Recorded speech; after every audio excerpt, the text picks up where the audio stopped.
महादेव के भरे दरबार में श्रद्धालुओं का भीड़ लगा है।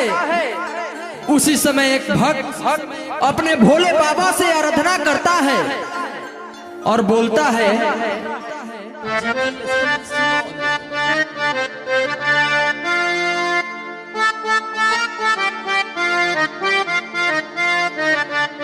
जैसे तुहके चाहेली पार्वती, कौनो पगली के हमरो फेर दाना मोती। जैसे तुहके ए बाबा तुहके चाहेली पार्वती, कौनो पगली के हमरो फेर दाना मोती। जैसे तुहके ए बाबा तुहके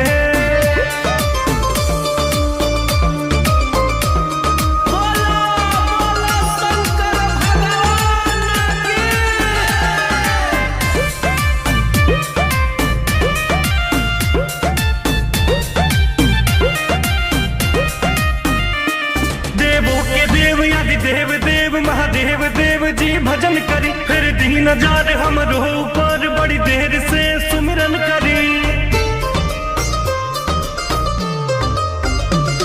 परिला राउर पानिया ए भोले बाबा, लोभर मिली कोरिया ए भोले बाबा।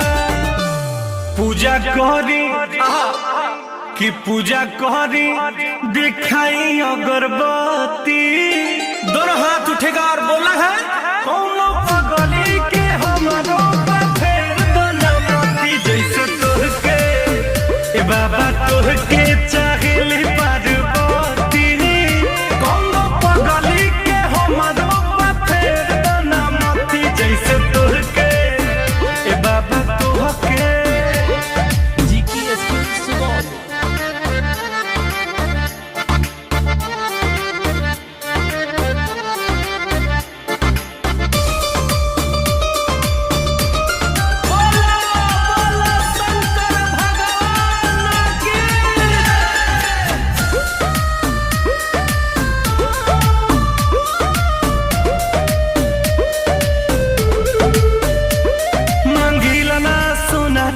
मांगिला नाही महल जी, तेरी हाथ हमरा माथ पाया तनी कदी ही कहल जी।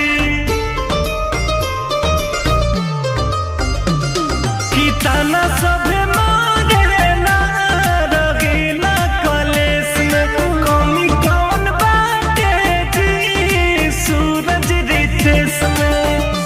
त माफ कह दी जवन भइल गलती, बाबा जागा हो, कौनो पगली के हमरो फेर दाना मोती। जैसे तुहके बाबा तुहके